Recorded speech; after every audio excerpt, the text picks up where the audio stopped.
Hello viewers, आज के video में हम देखेंगे कक्षा 10वीं हिंदी विषय के मोस्ट इम्पोर्टेंट 10 क्वेश्चन। इसके पहले इसका पार्ट 1 भी हम बना चुके जिसमें मोस्ट इम्पोर्टेंट क्वेश्चन बनाए थे आपके वार्षिक और अर्धवार्षिक, इसके साथ ही प्री बोर्ड एग्जाम के लिए। तो शुरू करते हैं। प्रश्न है, जीवनी और आत्मकथा में कोई दो अंतर लिखिए। जीवनी और आत्मकथा में कोई दो अंतर लिखिए। तो यह प्रश्न अधिकतर 2 नंबर में आता है। तो इसका उत्तर होगा जीवनी और आत्मकथा।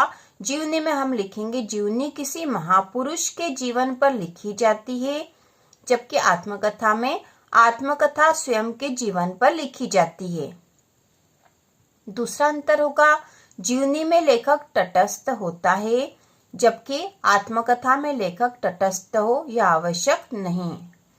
तो इस प्रकार से दो बहुत ही आसान अंतर है। फिर से एक बार देख लेंगे। जीवनी किसी महापुरुष के जीवन पर लिखी जाती है, जबकि आत्मकथा स्वयं के जीवन पर लिखी जाती है। दूसरा अंतर है, जीवनी में लेखक तटस्थ होता है, जबकि आत्मकथा में लेखक तटस्थ हो यह आवश्यक नहीं है। इसके बाद दूसरा अंतर है, संधि और समास में कोई दो अंतर। तो संधि और समास में अंतर लिखेंगे। संधि में हम लिखेंगे संधि में दो वर्णों का मेल होता है, जबकि समास में दो पदों या शब्दों का मेल होता है। दूसरा अंतर है, संधि का विच्छेद होता है, जबकि समास का विग्रह होता है। संधि में दो वर्णों का मेल होता है, जबकि समास में दो पदों या शब्दों का मेल होता है। और संधि का विच्छेद होता है, जबकि समास का विग्रह होता है। इसके बाद अगला प्रश्न है, रीतिकालीन काव्य की दो विशेषताएं लिखिए। रीतिकालीन काव्य की दो विशेषताएं। तो इसका उत्तर है, पहली विशेषता है लक्षण ग्रंथों की प्रधानता। ठीक है, लक्षण ग्रंथों की प्रधानता। इसमें हम लिखेंगे इस काल के कवियों ने लक्षण ग्रंथों की रचना प्रमुखता से की है। लक्षण ग्रंथों की प्रधानता, इसमें हम लिखेंगे इस काल के कवियों ने लक्षण ग्रंथों की रचना प्रमुखता से की है। दूसरी विशेषता है श्रृंगार रस की प्रधानता। श्रृंगार रस की प्रधानता, इस काल की रचनाओं में श्रृंगार रस प्रधान है। तो इस प्रकार से दो मुख्य विशेषता हो गई। पहली है लक्षण ग्रंथों की प्रधानता और दूसरी श्रृंगार रस की प्रधानता। इसके बाद अगला प्रश्न है, प्रयोगवादी काव्य की दो विशेषताएं लिखिए। प्रयोगवादी काव्य की दो विशेषताएं लिखिए। तो इसका उत्तर है, दो विशेषताएं, पहली वैयक्तिकता और दूसरी यथार्थ चित्रण। तो वैयक्तिकता में हम लिखेंगे प्रयोगवादी काव्य में वैयक्तिकता की अभिव्यक्ति हुई है। प्रयोगवादी काव्य में वैयक्तिकता की अभिव्यक्ति हुई है। और दूसरा है यथार्थ चित्रण। इसमें हम लिखेंगे प्रयोगवाद में यथार्थ का प्रमुखता से प्रयोग किया गया है। प्रयोगवाद में यथार्थ का चित्रण प्रमुखता से किया गया है। ठीक है, तो प्रयोगवादी काव्य की दो विशेषता हो गई, पहली वैयक्तिकता और दूसरा यथार्थ चित्रण। वैयक्तिकता में लिखना है प्रयोगवादी काव्य में वैयक्तिकता की अभिव्यक्ति हुई है। और यथार्थ चित्रण में हम लिखेंगे प्रयोगवाद में यथार्थ का चित्रण प्रमुखता से किया गया है।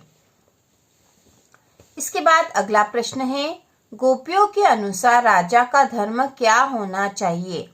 गोपियों के अनुसार राजा का धर्म क्या होना चाहिए। तो इसका उत्तर है, गोपियों के अनुसार राजा का धर्म है कि वह प्रजा को ना सताए और प्रजा के हित में कार्य करे।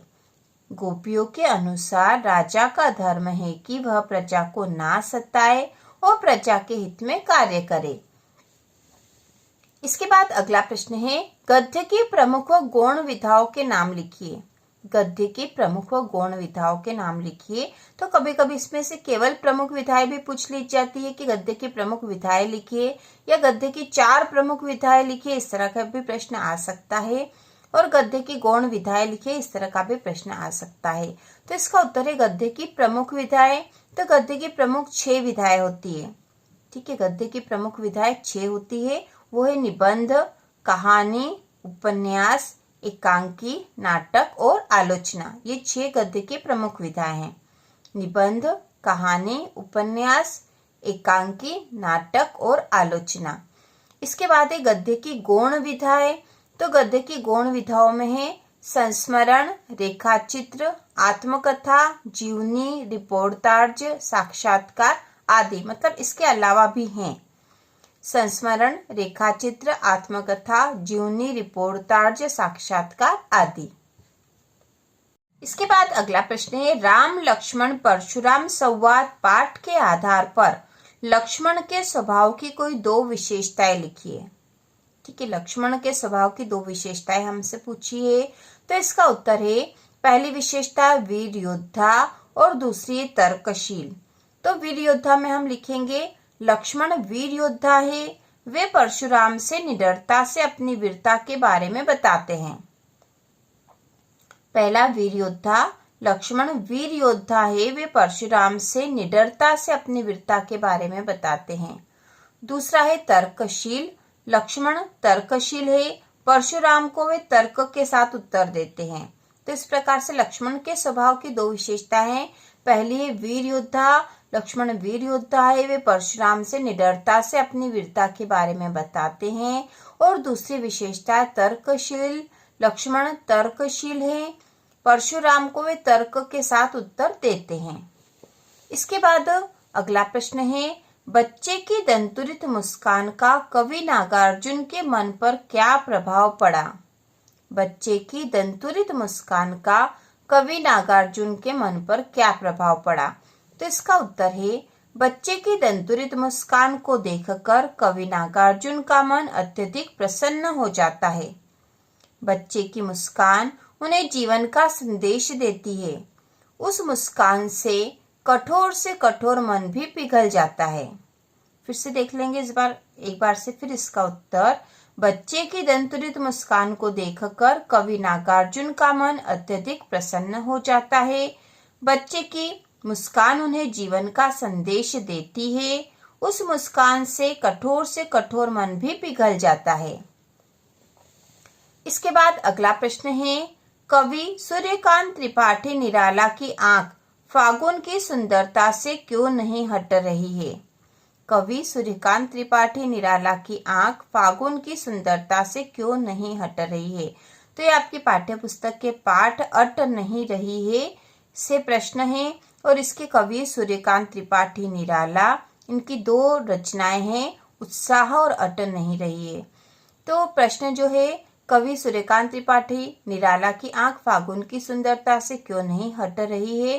तो इसका उत्तर है, कवि की आंख फागुन की सुंदरता से हट नहीं रही है, क्योंकि फागुन में प्रकृति बहुत सुंदर दिखाई दे रही है। धरती का कोना कोना उल्लास से भरा हुआ है। कवि की आंख फागुन की सुंदरता से हट नहीं रही है, क्योंकि फागुन में प्रकृति बहुत सुंदर दिखाई दे रही है। धरती का कोना कोना उल्लास से भरा हुआ है। इसके बाद अगला प्रश्न है, दोहा छंद की परिभाषा उदाहरण सहित लिखिए। दोहा छंद की परिभाषा उदाहरण सहित लिखिए। तो छंद में आपके कोर्स में है दोहा और चौपाई, तो दोनों ही बहुत ही महत्वपूर्ण है। इसमें दोहा सबसे अधिक महत्वपूर्ण है।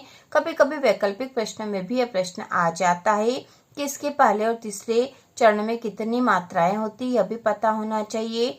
तो इसका उत्तर देखेंगे हम, दोहा एक अर्ध सममात्रिक छंद है, जिसके पहले व तीसरे चरण में 13 मात्राएं तथा दूसरे व चौथे चरण में 11 मात्राएं होती है।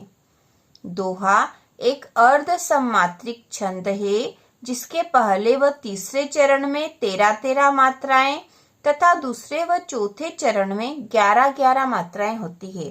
ठीक है, इसमें कुल 24 मात्राएं होती है। यह भी वैकल्पिक में प्रश्न आ जाता है, क्योंकि इसके एक पूरी जो लाइन बनती है उसमें 24 मात्राएं होती है। तो दोहा में कुल कितनी मात्राएं होती है, तो वहां उत्तर आएगा 24। ये आपको ध्यान रखना है।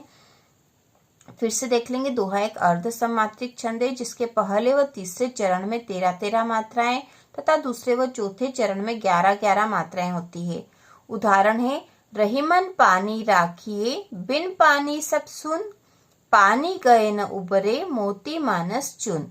इसके अलावा भी आपको कोई सा और दोहा भी याद हो तो आप लिख सकते हो, और यह भी आसान ही है। तो इस प्रकार से हमने 10वीं हिंदी विषय के मोस्ट इम्पोर्टेंट 10 क्वेश्चन देख लिए हैं, और इसके पहले के वीडियो में भी मोस्ट इम्पोर्टेंट क्वेश्चन हमने देखे थे। यदि आप इसी तरह से मोस्ट इम्पोर्टेंट क्वेश्चन भी देखते रहोगे तो आपको 10वीं की हिंदी विषय की संपूर्ण तैयारी हो जाएगी। तो इसी प्रकार के और वीडियो देखने के लिए कक्षा 10वीं की संपूर्ण तैयारी के लिए चैनल को सब्सक्राइब कीजिए।